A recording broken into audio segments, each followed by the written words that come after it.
சொந்தங்களுக்கு வணக்கம். All India driver Prabhakaran Saudi அரேபியாத்துலங்க.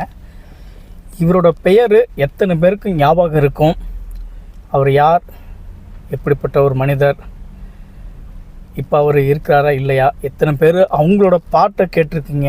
எத்தனை பேர் அவர் பாட்டை கேட்டால் எத்தனை பேருக்கு பிடிக்கும்? அதுக்கப்புறம் அந்த பாட்டெல்லாம் கிரிக்கெட் ஸ்டேடியத்தில் முதல்ல யூஸ் பண்ணுவாங்க அந்த பாட்டை. அப்படிப்பட்ட ஒரு தலைவர் தான் நம்மளுடைய தேசிய முற்போக்கு திராவிட கழகம், அதாவது தேமுதிக தலைவர் கேப்டன் விஜயகாந்த் அவர்கள். எத்தனை பேருக்கு பிடிக்குங்கிறத எனக்கு கமெண்ட் பண்ணுங்கள். அவர் பாடல் எத்தனை பேருக்கு பிடிக்கும்? சமீபத்தில் பார்த்திங்கன்னா லப்பர் பந்துங்கிற படத்துலேருந்து அந்த ஒரு பாட்டு பெரிய ஹிட் ஆணுச்சு. அந்த படமும் அந்த பாட்டுனாலே ஹிட் ஆணுச்சு. அதுமாதிரி MS டோனி கிரிக்கெட் ஸ்டேடியத்துக்குள்ளே வந்தால் அவரோட பாட்டு போடுவாங்க. அந்த பாட்டுக்கும் அவ்வளோ மதிப்பு, அவ்வளோ சவுண்டு, அவ்வளோ இதாக இருக்கும். எதுக்கு சொல்கிறேன் பார்த்திங்கன்னா, அவருடைய 1ஆம் ஆண்டு நினைவஞ்சலி வரப்போகுதுங்க. கேப்டன் விஜயகாந்த் அவர்கள் இறந்து இப்போ ஒரு வருஷம் வரப்போகுது. 1ஆம் ஆண்டு நினைவஞ்சலி வரப்போகுது. என்னைக்கு பார்த்திங்கன்னா 12/23 12/28 2023 அவர் இறந்து போனார். அதாவது 28/12/2023 தான் அவர் இறந்து போனது. 12ஆம் மாதம் டிசம்பரில்.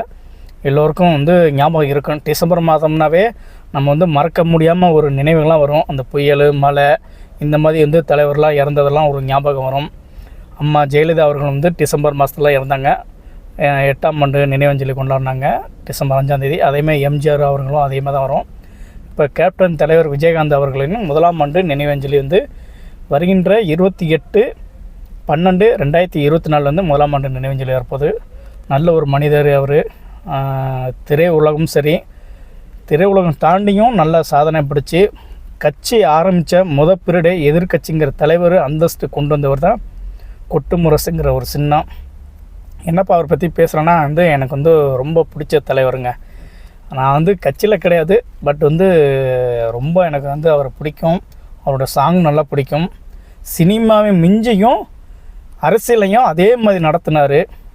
அப்படிப்பட்ட தலைவர் நம்மளை விட்டு பிரிஞ்சாலும் அவரோட பாடலும் சரி, அவரோட நினைவும் சரி, இன்னும் எல்லார் மனசில் தான் பதிஞ்சிக்கிட்டு இருக்குது. உலகம் முழுவதும் அவர் பாடலாம் கேட்க அவ்வளோ ஆசையாக இருக்கும்.